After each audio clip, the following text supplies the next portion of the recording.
the official show here in just a moment. Notes are coming up now, which is outstanding.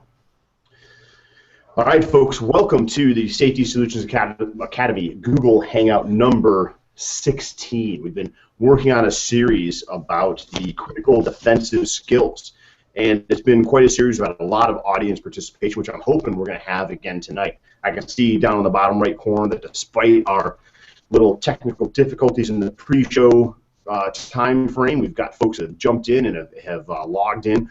That question and answer section over on the right-hand side of the screen, that is the place to let us know who you are, where you're from, and ask your questions. This is a participation Google Hangout. Up at the top of the screen, you'll see there's a URL there. Cut and paste that, send it out on the Twitter, put it up on the Facebook, let your friends know, send it to your mom in an email and say, hey, Mom, join in and see what's going on with Safety Solutions Academy. This is always better with more people and more participation. And don't forget that participation doesn't end when this Google Hangout is over. If you're catching us after the fact on YouTube, fabulous. Join us in the comment section.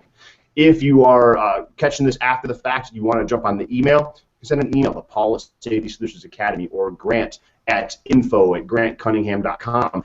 Either of those email addresses will get right to us. But let's go ahead and get into the show for today.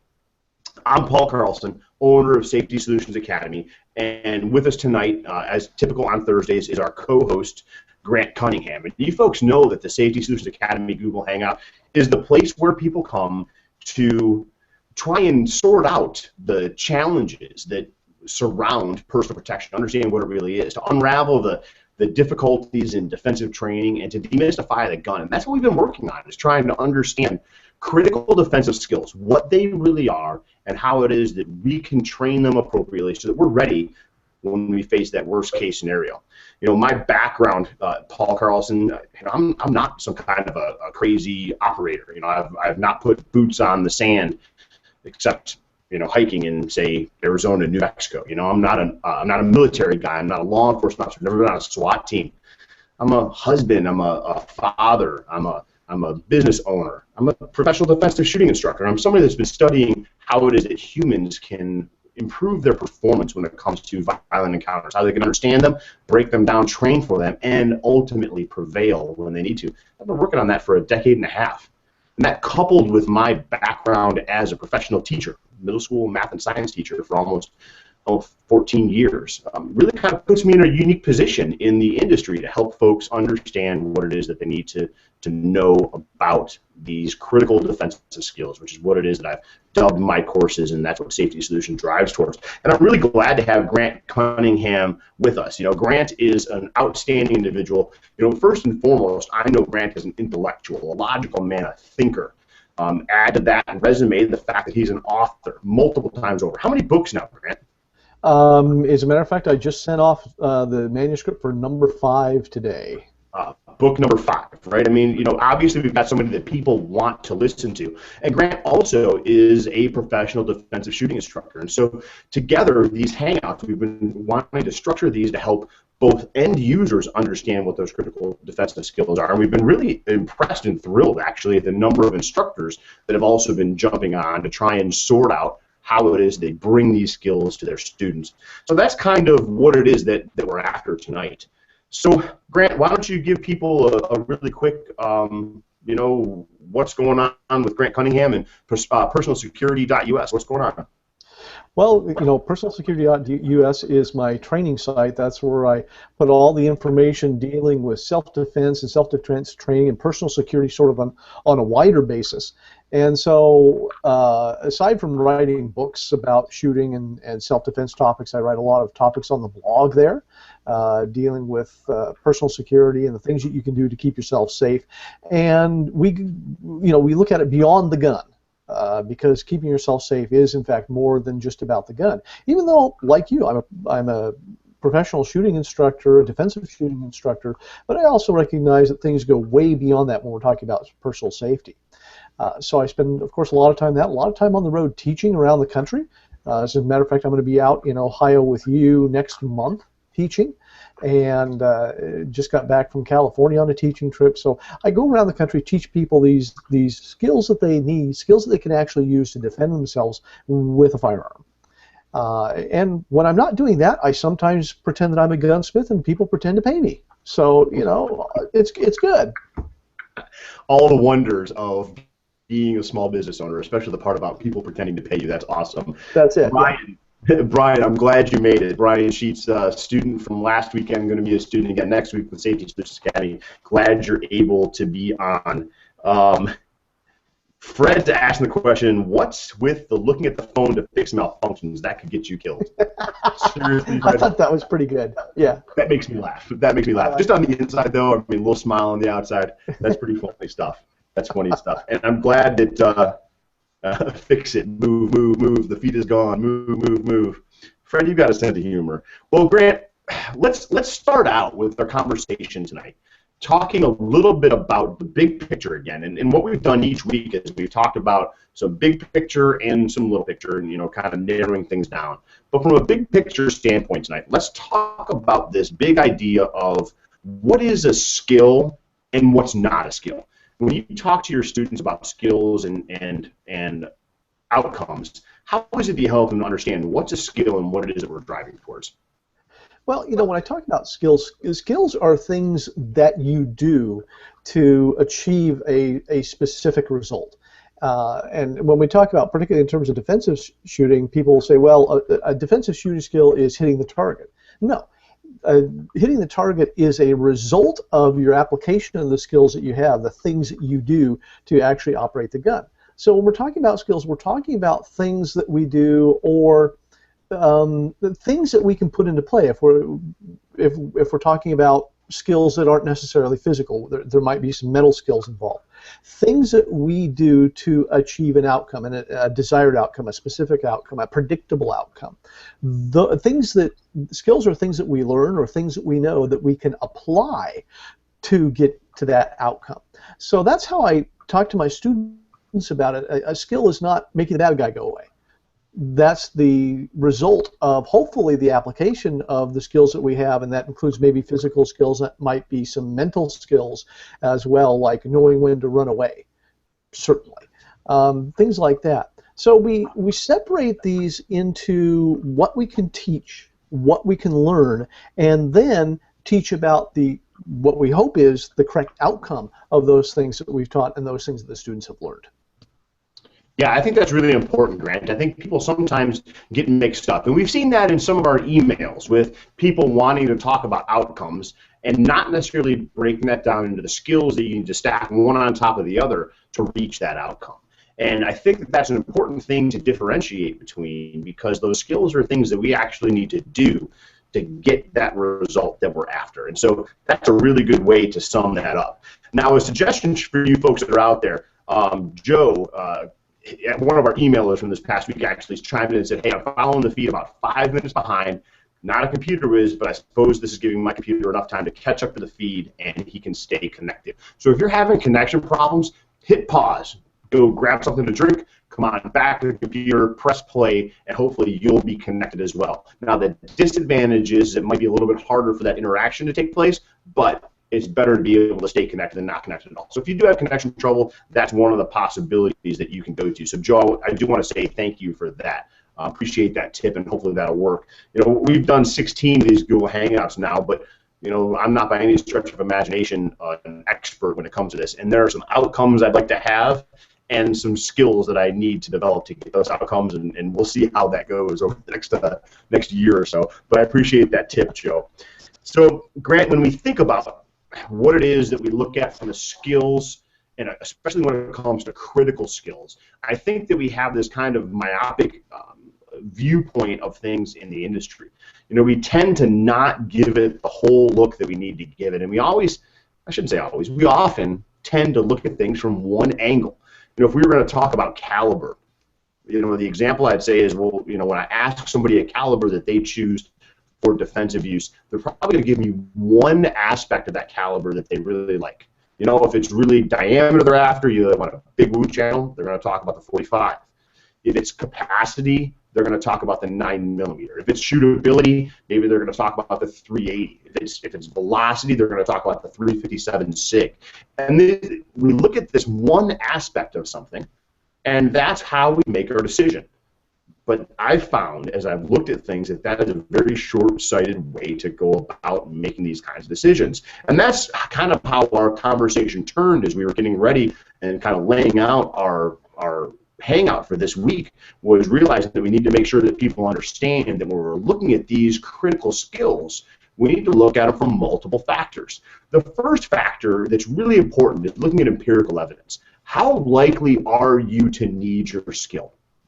Now, every single person that's here hopefully has critically looked at the likelihood they're going to need to use their gun to defend themselves and has realized that it's actually a pretty low percentage. But we're still carrying firearms every day. We're still training. We're still investing in our personal security. Why? Because the second factor is the consequences, if we aren't prepared, are consequences that we just can't live with. And I think it's so important that we look at this from more than just one angle, or we lose sight of the whole idea. What are your thoughts on that concept? Sure. If we look at defensive shooting and self-defense in a broader term, in terms of an emergency management standpoint, and the people who do this for a living and prepare for horrendous sort of events for a living, look at both the incidents, what's the likelihood of something happen, and what is the consequence of that happening. And they build a matrix based upon that. For instance, we know that the incidence of lethal attacks is relatively low. Thankfully, we live in actually a fairly safe society. But we also know that the consequence of those attacks when they do happen is very, very high. So, like you said, we carry a firearm, and hopefully we train with it and get to know how to utilize it and that sort of thing. And we look at all of our skills the same way. We can certainly look at the kinds of attacks that happen and look at them in terms of their probabilities. And some people have done that. Of course, you and I both know Tom Givens down at Rangemaster, Memphis, Tennessee, who's done that and looked at how attacks happen, what kinds of things happen. But we can also look at those in terms of, okay, what happens if we're not prepared for this? And that matrix that we put together of incidents and consequence should help guide the kinds of skills we train, and how we train, and how frequently we train, and all that other stuff that goes along with it. We can call lots of things important. We can call lots of things critical. But what we really need to do is look at those from an objective standpoint, make sure where they fit into that matrix, and make the decisions about those based upon it. And it's not a cut and dried affair. What is a critical skill for me might vary a little bit than what's a critical skill for you. Most of what we would agree on are probably the same, but because we live in different environments, because we live in different areas, we do different things, what might be a critical skill for me might vary just a little bit from what a critical skill is for you. So each person needs to look at that and say, okay, this is critical, this is something I really need to be concerned about because the incidence is high enough and the consequence is high enough that I need to deal with it. Absolutely, Grant. And when we talk about those differences, I think, it's important for us to follow up a little bit here and talk about that because, it's those little nuances sometimes that make all the difference in the world. And the example that I give is, or several of the examples that I might give is, if you're a professional truck driver, let's say you spend your time in a vehicle for the majority of your life, the majority of your working day, if you spend time sitting at a desk dealing with customers that are coming in and out of an area, you probably have a higher propensity to need to present your firearm from the seated position than the average person does that is up, down, moving around in lots of different positions. And so that might make that skill move up on that continuum, maybe towards critical, maybe too critical, depending on what it is. For instance, if you live life in a wheelchair, and I've had students that have spent time in a wheelchair because of injury or illness, though for those folks, that skill really ramps up on the continuum. That's an important thing to think about. If you're from the north like I am, you better know how to draw and present your firearm from deep concealment underneath winter clothing with gloves on. If you're from Florida, Richard Johnson probably doesn't need to spend a lot of time working on that. And that's an important idea that we need to get across is we have to look. And what does that come down to? Looking at all of those circumstances that surround our lives. Yeah, you folks, you know it. It's context. And that's really what it is we need to look at for those individual nuances. But don't forget, that there's more that's the same about each and every one of us than there is that's different. And so it's pretty easy for us to be able to distill down some critical skills for everybody. Now, we got an email from Joe. Let me know, Grant, if you have any follow-ups, just go ahead and jump in. But I want to read this email from Joe Cargill. And Joe was a student with the MAG 20 course that we had in February, speaking of winter clothing and boots and deep snow, and Mistad Ayub not being very happy about having to be in Cleveland in the poor weather, but that's another story in and of itself. And Joe's been pretty active with Safety Solutions Academy since. His email reads, Paul, when I hear critical defensive skills with a handgun, I think about all the skills needed when things don't go as planned. When the gun goes click instead of bang, losing the ability to use both hands to shoot, and responding to being knocked down or otherwise surprised and ambushed. I also think of stress management, adrenaline management, and crowd management. My question is, how proficient should one be with a handgun? Does the standard of proficiency change for the police officer / soldier compared to the regular armed citizen? On a scale of 1 to 100, 1 being just qualified to hit the broadside of a barn, and 100 being Grand National Champion. Thank you for the Hangouts, everything you do. Plan to see you in the fall for some training. Well, Joe, first of all, thank you for the email. And second of all, some great points that you bring up there. And I think that Joe has really kind of motivated some of this conversation that we've just been having about critical versus important. And Joe's right. In the moment, when your gun goes click instead of bang, when you find yourself ambushed and on the ground, when you find yourself surprised and things aren't going right, you wanted to have 2 hands on the gun, but you've only got 1 hand, that's critical in that time and place. We have to look at the balance between where that fits on that training continuum, our training resources, how it is that training and other things might help us to learn and understand and improvise in those situations to determine if those are critical or not. Grant, do you want to weigh in on some of those skills and your thoughts about where those fall as far as critical? Yeah, I think a lot of it is going to depend, of course, upon your individual environment. And keep in mind, we can manage what needs to be critical. For instance, one of I think it was the first thing on his list was dealing with the gun when it goes click instead of bang. Right. Yeah, you're right. When it happens, it's critical, but at the same time, we can manage that to make sure that it doesn't happen by choosing a gun that doesn't very often go click instead of bang. And let's face it, there are guns out there that go click instead of bang more often than others. And so we can manage that so that we don't have to make that a critical skill. We don't have to expend a lot of training resources and time and effort and money dealing with that, rather than dealing with the other stuff that is actually probably more important. I think that when we're talking about critical skills, we're talking about the ability to get the gun into play quickly and efficiently from wherever it is. For instance, if we're talking concealed carry, it's out of the holster. How can we get the gun out of the holster, oriented on target, with a minimum amount of fuss and bother? In other words, do it most efficiently. If we're talking about a home defense scenario, it's getting that gun out of its storage position, wherever that is. Maybe it's in a safe or hopefully in a quick access lockbox of some sort. But how do we get that out, get that loaded, and get that into play? That becomes the critical skill. Of course, trigger control and being able to align the gun properly on target and keep it on target as we trigger a shot. That's a critical skill. And all of these things are necessary in 100% of the shooting situations that we're talking about. We get back to that incidence talk again, the necessity for getting the gun into action efficiently and aligning the gun on target and triggering a shot without moving the gun off of target. All of those things are things that need to be done in 100% of the situations where shooting is the answer. Clearing a malfunction doesn't have to be, and that's the real point here. Focus on the things that are necessary in 100% of those cases, and then we deal with the rest of them as important skills. But the critical skills are the things that we have to do that the incidence is very high and the consequence is very high. We deal with those things first, and that is getting the gun out, getting it into action efficiently, and triggering the shots on the target. He talks about shooting a level of shooting proficiency, and that's a whole other topic.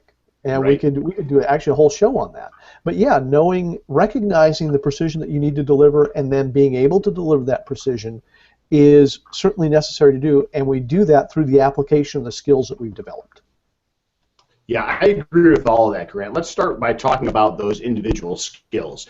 Tomorrow morning happens to be a Friday, but I've got the first day of an advanced pistol handling course. It's really the third, maybe the fourth course that I recommend to folks when they come into Safety Solutions Academy and start their training continuum. You know, the first thing they need to do is get their concealed carry permit if they plan on carrying concealed, or their Introduction to Home Defense handgun course. Get those taken care of. Then we go to the critical defensive handgun, where we teach a whole bunch of skills that I've deemed as being critical.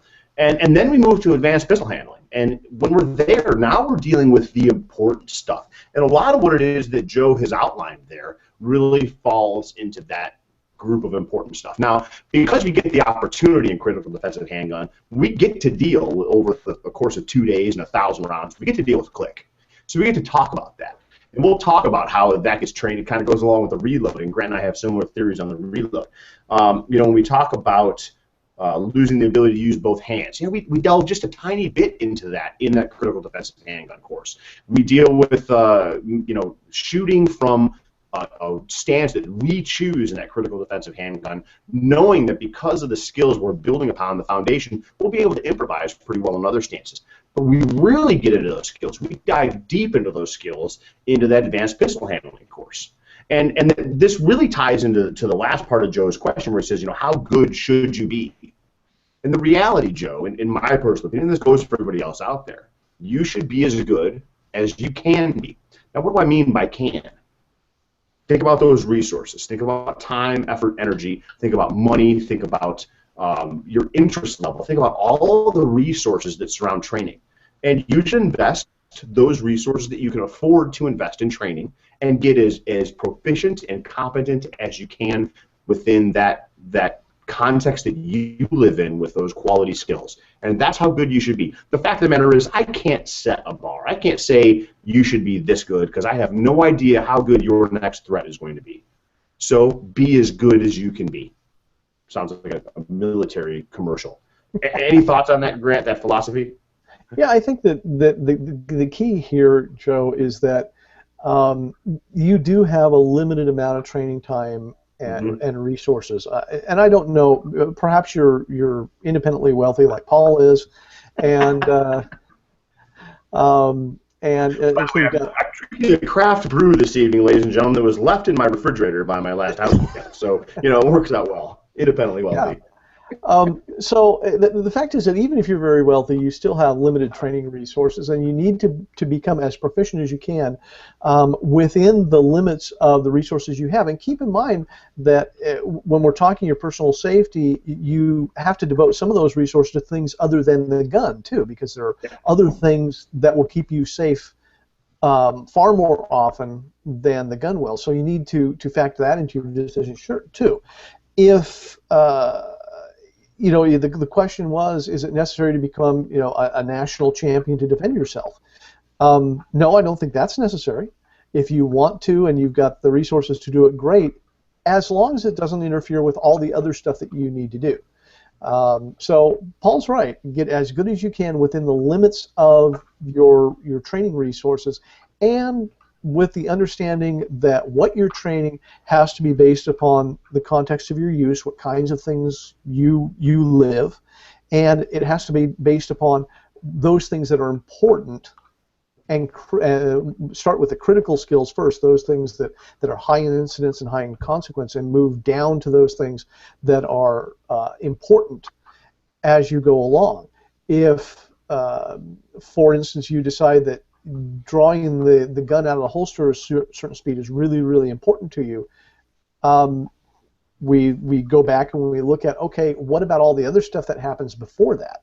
Because what usually happens in at least most of the incidents that I've seen on dash cam and surveillance videos, most of the time expended is in that decision to shoot, not in the execution of that decision. So pay attention to those things that happen first, because that might be where most of your time sink is, rather than spending inordinate amounts of time to get into a national champion level draw stroke, for instance. So as Paul said, there is no easy answer. I can't say, hey, if you're an IDPA national champion, you're going to be great, because you may not be. You may be learning and training a bunch of the stuff that ultimately when your incident comes, when that bad guy attacks you, maybe those things don't come into play. Maybe it's all the other stuff that do. So there is no easy answer. You have to think about it. You have to look at the things that you expect to have happen. Think about the skills necessary to achieve that outcome, and then make your decisions. If anybody goes out and tells you that, yeah, to be a passable defensive shooter, you have to be, you have to win so many trophies, that's just silly. All right? I'm just going to put that very, very plainly. It's silly. Yeah, there's no doubt about that, and I really can't follow that up with much other than I absolutely agree. Especially when we start talking about the idea of grand champion.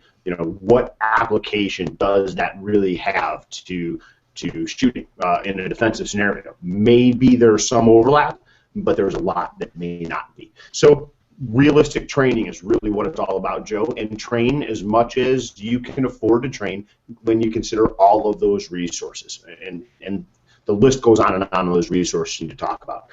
Richard wants to let us know that he does spend some time in winter in the state of Maine. So, Richard, you do need to spend some time with gloves. When you're up here in July, that's probably a good time for you to train with gloves, probably a winter coat as well. I'm sure you'll enjoy it. Maybe it'll be cold to you, actually, up here in the north. I don't know. But I appreciate that. The next thing that I wanted to start to do, Grant, and tell me if you need to go in any other direction, do anything else, but I wanted to start to actually take a look at some of those outcomes that we're looking at and break down those critical skills in a way that helps us to understand, what skills really are critical. You ready to head that direction? Sure. Excellent. Let's do it. The first thing that we need to do, and you've heard the euphemism, which they're kind of fun to talk about, but usually don't apply to real life very much. But the idea is, if you're going to a gunfight, the first rule is make sure you bring a gun. Well, none of us are heading to a gunfight, at least not intentionally heading to a gunfight. But we do carry that firearm because the consequences of being involved in lethal, violent encounters are so severe that we want to be ready. So the fact is, we really do need to carry our gun. And I think the first outcome that we want to look for when it comes to either concealed carry or home defense is, what are the critical skills that are involved in making sure that that gun is close at hand and ready when we need it to be. Grant, does that make sense to you to kind of approach things from that direction? Yeah, when we're talking about having the gun ready, or being able to, and I would put it, being able to get the gun ready to use, and of course learning how to carry it, or learning how to store it for quick access, and being able to access from whichever that is. And for some people, it's probably going to be both. All right. Right. So we need to be able to develop the skill of accessing that weapon, being able to get it into a position where we can utilize it. Skill number one. If it's not in your hand, it doesn't do you any good. And if you can't get it into your hand efficiently, it doesn't do you any good. So I think critical skill number one is, aside from actually having it, I think critical skill number one is really being able to get the gun into a position where you can use it. And that means getting a consistent, efficient draw, or a consistent, efficient retrieval from that quick access safe, which means being able to get hands on the gun, being able to get a grasp on the gun that is correct from the get-go. And so when we start to talk about getting out of the holster, out of the safe, we talk about first getting a good grasp. And what is an efficient grasp? Because we need to get that first thing out. So we start with that grasp.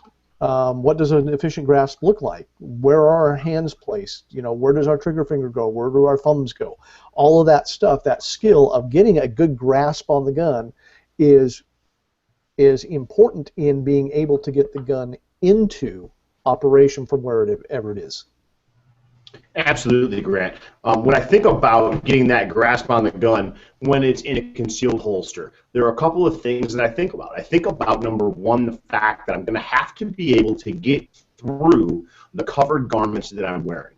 I have to wear garments that are going to conceal that handgun appropriately, yet still allow access, maybe even with only one hand, to that gun.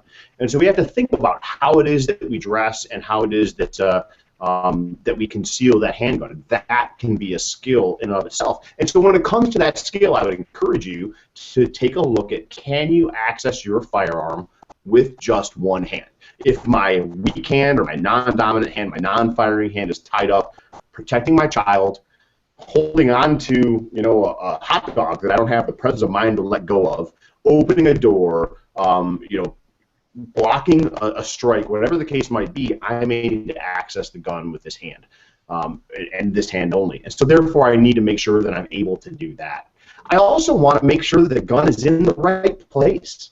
And the way that I do that is by having a concealed carry rig that's going to keep the gun secure in its place, keep it comfortable in its place that I carry it, and keep it where it is that I'm expecting that gun to be relative to my body so that I can access it when I need to. And it seems silly, but that's really a skill. It's really a skill to learn how to wear that gun in what position and be able to wear it every day. It's a problem that many people have to work through, that we have to try and sort out over a period of time. So I think those are all things that are important that lead up to that idea of being able to get that grasp on the gun and be able to present it from the holster onto the threat as efficiently and safely as possible. And so those are skills you need to work through. The condition of the gun. We need to think about that. You know, Grant, is that a skill? Understanding what condition the gun should be in and having the gun in that position, how do you feel about that being called a skill?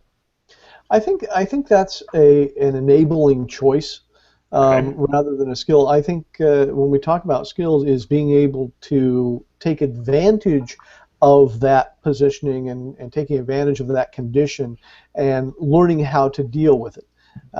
When I think of what condition the gun is, I think, for instance, for those people who have decocker, combination decocker and safeties on their gun, what condition is that safety in? And I think about that in terms of the condition that the gun's in. How do we deal with that? Whatever that happens to be, you need to be able to deal with it. You know, where it is obviously on the body is certainly part of that, because we have to deal with where it is. So I think the skills come into dealing with those setup decisions that you've made ahead of time. This is sort of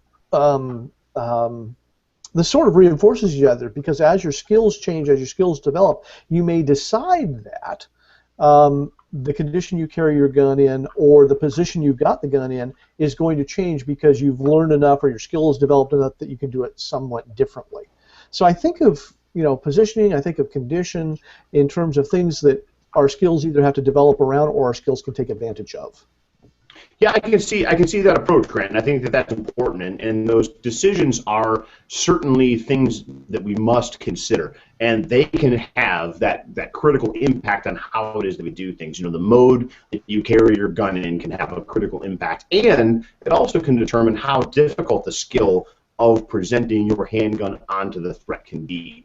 And so, you know, that's a good way to look at things, that these choices that we make are setting up how it is that we're going to respond with our skills. And I think I like the way that you're approaching that. Let's go ahead and keep on diving down and in. What about the idea, and this is something that's been coming up a lot, the concept of awareness. And really, I'm thinking about awareness more in terms of recognition. I look at that as a skill that's really important to develop, the ability to recognize what it is that's happening around us and maybe even happening to us. Thoughts about recognition as a critical skill? You know, I think about awareness in two things. First of all, the skill of managing your attention. Yeah. And I think that really is a skill of understanding what distraction. First of all, understanding that attention is not something that you can contract or expand at will. You have a certain amount of attention, and you need to decide how much of that you're going to spend on any given thing in your environment. And that takes that's a skill that has to be learned, and it's a skill that requires a lot of discipline. Maybe discipline is a skill too, given the fact that a lot of people don't seem to have it. So maybe that's something that we can develop. So I think that learning how to manage your attention, learning how to manage distractions is, in fact, a skill. And then learning about what kinds of things you need to look for, what kinds of things you need to devote your attention to. For instance, pre-assault cues. I think developing the skill of recognizing pre-assault cues is very important in terms of keeping us safe overall, because it means that we can avoid things that might be dangerous, situations that might be dangerous, so that we can de-escalate if we see these things happening. So understanding pre-assault cues, learning to look for them, and it is something you have to learn to do. Most people don't do it naturally. You have to learn to do that. Understanding people's body language and their use of language, verbal language, and things that they do that will give you an idea of where they're going and what they're thinking. That's a skill, and I think it's a very overlooked skill. I think that not enough people pay attention to it. There are only a few people actually in the defensive world who actually do. William April is one of them. So many people don't, and it's a skill that has to be developed. And it's part of that whole awareness thing. Yeah, I agree with that, Grant. And when you started to drive with the pre-assault cues, that's really where I think our awareness, our understanding of what's happening around us and what's happening to us really comes into play. I happened to I wasn't looking for this. I think Steve Charles posted this on Facebook. Steve Charles is an instructor up in northern Michigan. And it was a video from a good friend of mine, Little Joe Ferreira, who is a retired now police officer from Southfield, Michigan. And Little Joe talks specifically about total reactionary gap. That's his real expertise in law enforcement training, among other things. But the total response time, really, that's a better way for me to put that. Total response time. And when we start to look at things, we talked about the obsession with the shot timer. We talked about, people wanting to be faster with their gun handling skills and things like that. Those are all well and good. Just like we said to Joe, be as good as you can be. But don't miss the fact that you have to be able to recognize those cues. And that's a skill. It's a learned skill. It's a practice skill. Understanding what it is that it looks like for a human being to be accessing a weapon, or being ready to throw a punch, or kick, or to turn and run. What are the things that people do? The clenching of the fists, the shaking out of the hands, the looking for escape routes for witnesses. All the things that bad people do before they're about to do bad things. Understanding those principles can really shorten our whole response time and make us much more efficient in dealing with those lethal threats when we find ourselves in that situation.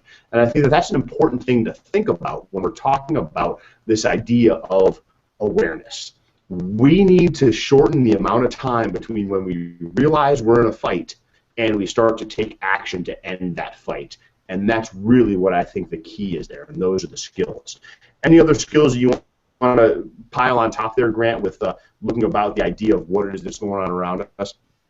I think you hit the high points. The only thing I would add is you and I both talk about the execution of skills at the point that we recognize that we need those skills.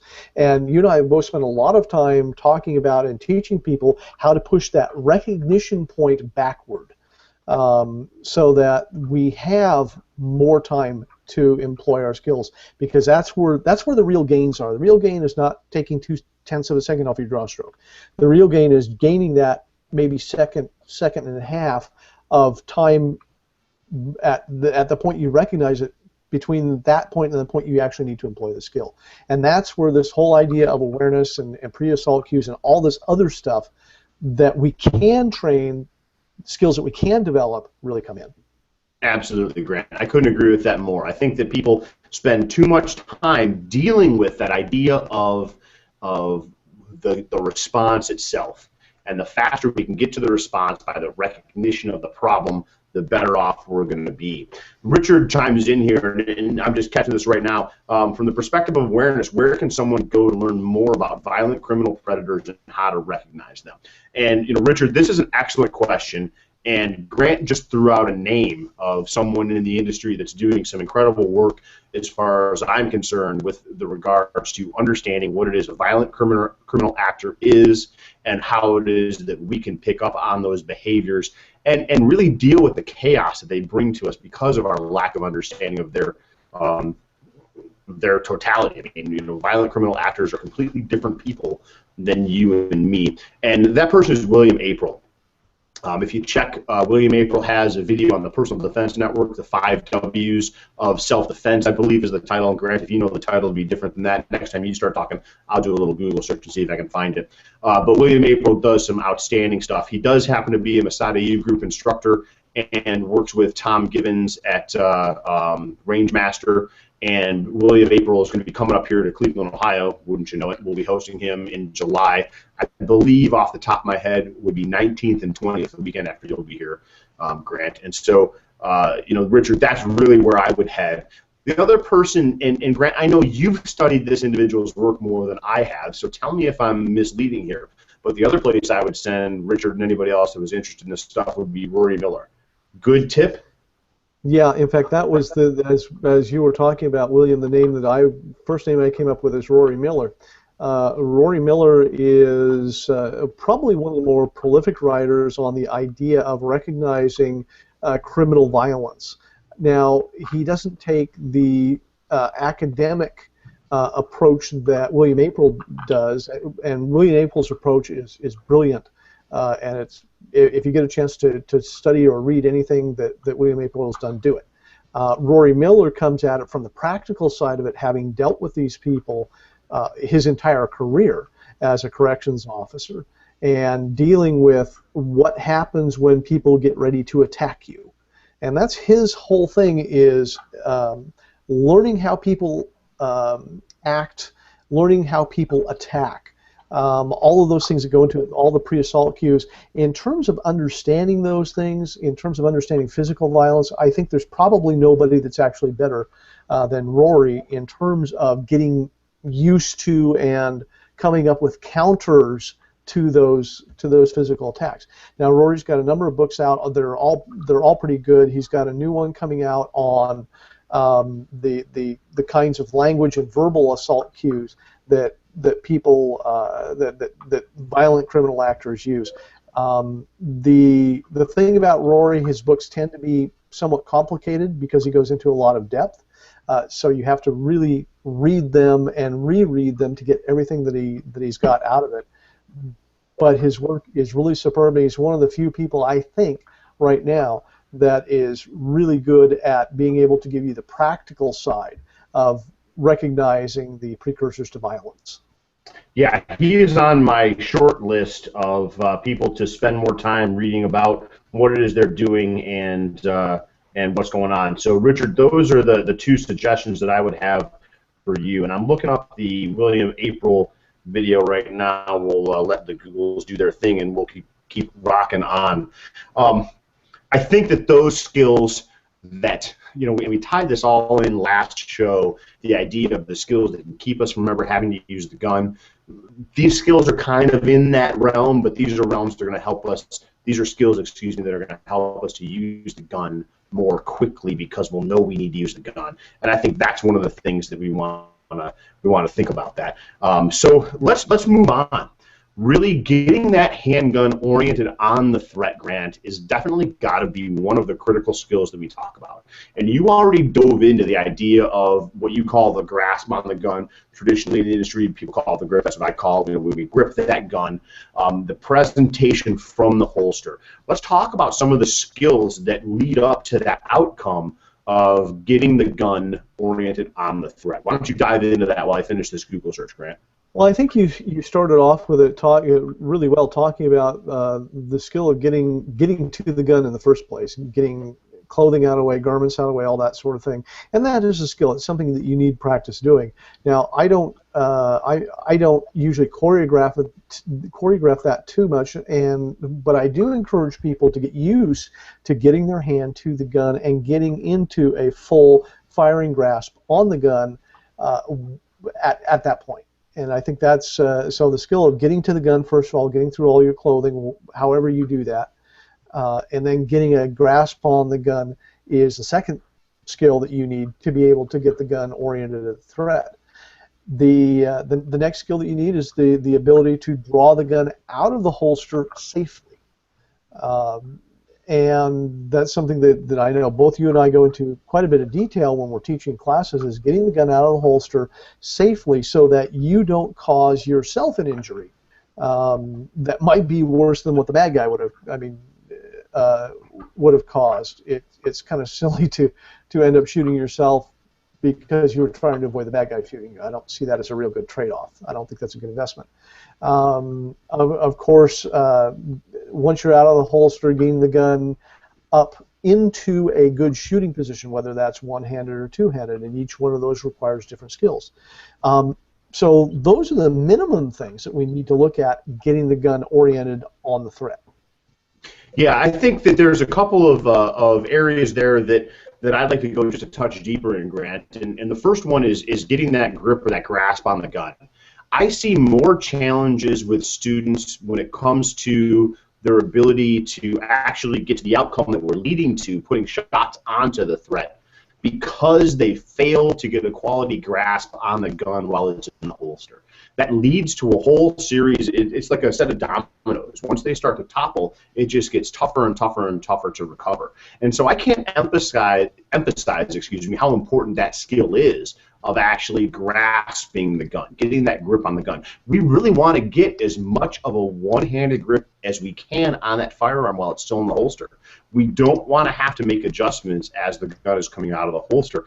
Anytime we do that, we risk losing control of that firearm beyond where we're going to be able to control the deviation, maybe even maintain grasp on the firearm at all. And so that grip is an important thing. That it's a skill that needs to be trained and a skill that needs to be learned.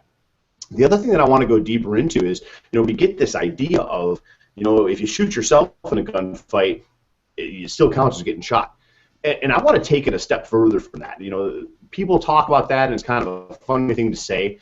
But the fact of the matter is, if you're involved in a situation where you need to deploy your firearm to save your life or the life of other people that are important to you, other innocent lives, we have to remember that we are the solution to the problem. We are the solution to the problem right then and there. And if we eliminate ourselves from being able to counter that threat, we've eliminated the solution to the problem for the time being until somebody else steps up. That, when we look at it from that standpoint, it's a lot more serious than our buddies making fun of us the next time we go to shoot a match.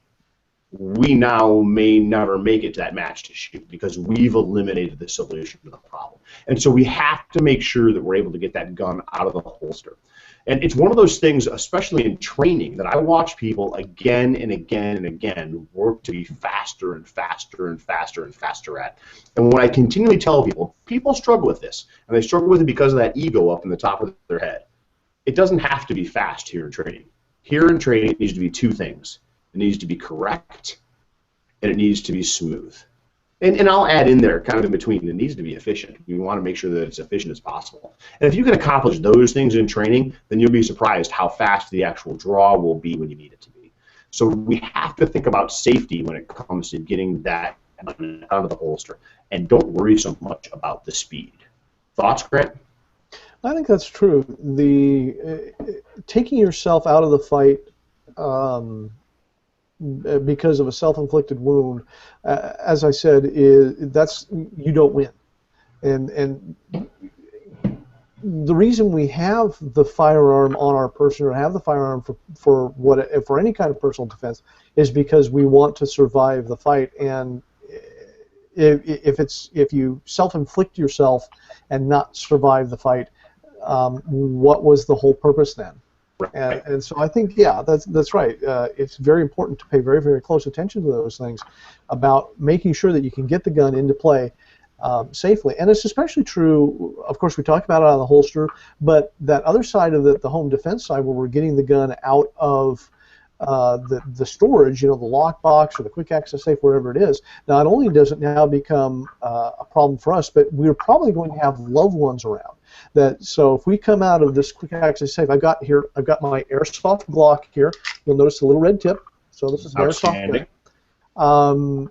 And so if you come out of that box and you've got this gun in your hand and you come down on the gun to pick it up and your finger goes into the trigger like this and it goes bang and your daughter's on the other side of it, now you've lost not only whatever was going to happen in the incident, but now you've lost your loved one as well.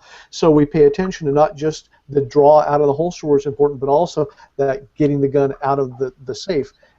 Both of those, it's the same thing, just slightly different contexts and slightly different skills that we have to draw on to be able to do that.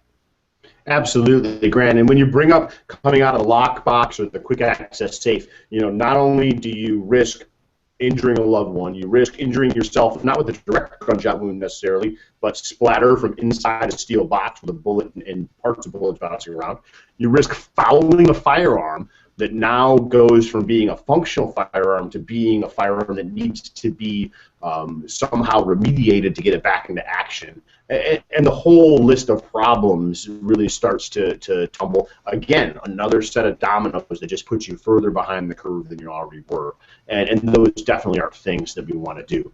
Now, Grant, I'm looking down at the time. And you tell me what you think about this idea. It's 10:25. I do know we started a little bit late, but we've got some wrap-up that we want to do. We've got two more categories to deal with, really in the critical skills portion that we're talking about here today. What do you say we kind of cut things off with the critical skills discussion tonight and come back next Thursday with those other two categories that we plan to talk about? Does that make sense to you? Makes sense to me. Excellent. I do have a class to be at tomorrow morning at bright and early, and so I'm looking forward to getting a good night's rest so I'm prepared and ready to teach a quality class to the students I've got over the next couple of days, so I think that makes sense. Now, folks, a couple of things that I want to encourage you with. First of all, thank you for the participation. Richard, I did some searching and did not find the video. I will get that email to you tonight. I'll do a quick search when I can be more focused on my Google Foo. Of course, being Richard Johnson, you probably already found it and several other videos that weren't intended to for you to find. But I'll get that to you, and I'll post that video in the show notes, folks, so that you can find that and you can take a look at what it is that's going on with regards to William April and what it is that he's doing. And I'll also post some links to the writings of Rory Miller. Probably going to jump on Amazon tonight and get those books picked up so I can start that reading. Make sure that you folks keep the emails and or the comments coming. I think that a lot of the direction that we've taken in these conversations have been different than Grant and I would have planned on if it was just Grant and I doing the planning. But this process has been a lot more than just Grant and I doing the planning, with you folks chiming in with your thoughts and comments and questions and concerns. And I think that that's a really important thing that we need to keep going. So as you think about the critical skills that we've talked about today, the ability to have the gun where it is that you want it, the idea of being able to understand what's happening around you and to you and recognize the issue in time, and then the ability to actually get that gun out and orient it to the threat. As you think about those things, if you've got questions or comments or parts that you thought we left out or need more explaining or things that you think aren't critical, we'd definitely love to hear from you. You can contact me by sending me an email to paul@safetysolutionsacademy.com. And Grant, what email address? I threw out your grantcunningham.com email address earlier, info@grantcunningham.com. What's your personalsecurity.us email? Yeah, if you send it to grant@personalsecurity.us, that will get to me. By the way, I do have the URL for that video at the Personal Defense Network, which I will send to you here, and it's called the 5 W's of personal defense. So awesome. I will send that to you right now. So if anybody goes to Personal Defense Network and just searches for 5 W's of self-defense, that video is going to come right up, I would imagine, right, Grant? Yep, it should. Or if you just type in William April, you'll find it that way too. Excellent. And William April is a mental health professional, and so when it comes to understanding people that are just plain and simple broken or different than you and I are, he's just an outstanding person to go to. So good work on finding that, Grant. I appreciate your Google-fooness. What else do you want to wrap up with, Grant? Well, I would simply say that remember that developing skill is a matter of training and a matter of practice. We're talking now about identifying those skills, those things that we believe are critical, and those things that we are talking about important. But after that, it's your responsibility to go out and actually train in those things. And we've talked about some of them. We talked about, drawing the gun out of the holster, getting the gun out of the quick access safe, all those things. So skills are things that you do need to train, and you do need to practice after your training. So make sure that you've budgeted your time and energy and money and all that sort of thing to get the training, but more importantly, to go out and to maintain those skills that you've developed by practicing them. Absolutely, Grant. There's no doubt about it. Now, if you folks are the kind of people that depend at any point in time on a revolver for the protection of yourselves, your loved one, whether that's in the home or from a concealed carry standpoint, I would highly encourage you to check out the link that I'm going to put up on the screen right now to visit us here in Cleveland, Ohio.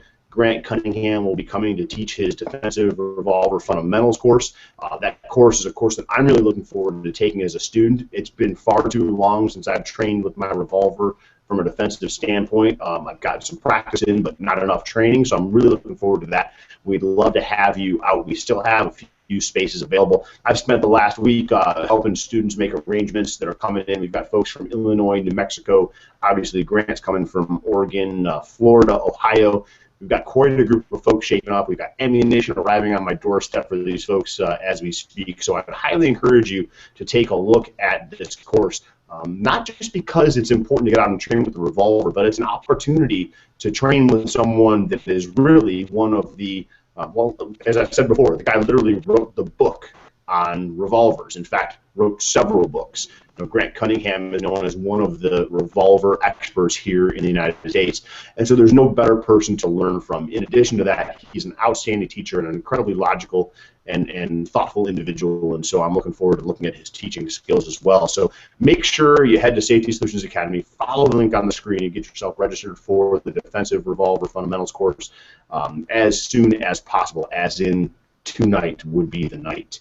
Also, Safety Solutions Academy, as I mentioned, we've got an APH class, Advanced Pistol Handling, starting in the morning. The precursor to that course is our Critical Defensive Handgun course. That title's kind of interesting. Critical Defensive Handgun. It's the course that I believe teaches many of the critical defensive skills that we're going to need if we have to defend ourselves or those that we love with a handgun. And if you're wondering if you're ready to do that right now, come on out and train with us. You'll find out the answer to your question to some degree, and you'll be able to improve your confidence knowing that you'll leave at a higher level than you came in. It's really the course for you if you're looking for those handgun skills. You can visit Grant at grantcunningham.com, or www.personalsecurity.us. Those are Grant's two websites that he's running. You can visit me at safetysolutionsacademy.com. Grant, any other parting words there? Just thanks everybody for stopping in and for the great questions, and we'll be back next week and we'll talk about part 2 of what critical skills actually are and some of the very specific things that we're going to be talking about delivering accurate fire to the threat. So don't miss out. It's going to be great. I'm looking forward to our class in July. It's going to be a lot of fun. And since Paul won't blow his own horn, I'll blow it for him. If you guys are anywhere in northeastern Ohio or what states or whatever states are bordering you there because you're really close to the borders, get in, train with Paul at Safety Solutions Academy. What you may not understand is that Paul is one of the true thinkers in the business, and he's renowned for that. So you may think of him as just the guy who hosts the podcast, and the guy with the awesome beard going there. But Paul is one of the true leaders in the defensive shooting instructional game today, and I say that without reservation and totally, completely, honestly. So get out, train with Paul if you're anywhere in that area. And heck, you've got airports there, right? They can fly in, And fly we in and have, take a we have course people do that, Grant. I'm blushing. I'm blushing. It's I can tell. when I have people that fly in to train with me, it makes me blush. And when I hear other people that I respect in the industry speak of me the way you did it's humbling, and I really appreciate that. Brian, thank you very much for your comment. I appreciate the fact that you tuned in tonight and that you liked what it is that you heard. Brian is going to be heading up next week for our defensive firearms coach course that we're going to be teaching here in Northeast Ohio, so I look forward to spending some time with Brian. Grant, I really can't follow up what you just said with anything else other than, folks, get on out there, get yourself some training. When you do, make sure you keep it simple. Please stay safe, and as always, have a great day.